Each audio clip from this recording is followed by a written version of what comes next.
Hello Windows Universe. In this video we will look at how to backup and restore the registry files in Windows 10.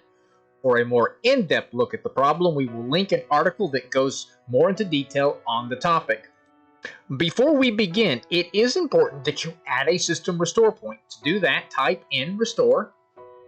Under create a system restore point right now for drives that have system protection turned on. Click create.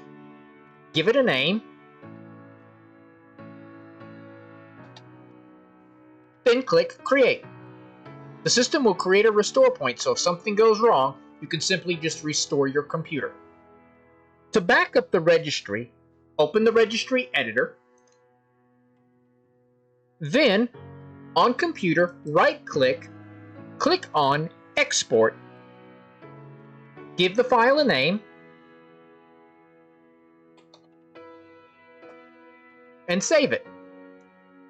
To back up a portion of the registry, go to the key or the Hive that you wish to back up. Click on the file. Click on Export.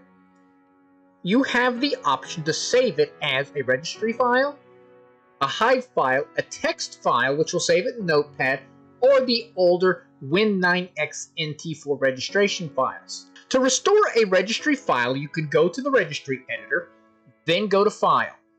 Click on Import, look for the registry backup, and simply click on Open. You can also go directly to the file and double-click on it. For more helpful how-tos to help you maximize your Windows experience, go to our website, thewindowsclub.com. Give this video a thumbs up and subscribe to our channel where we are always adding new content aimed at making you the master of your digital universe. Thanks for watching and have a great day.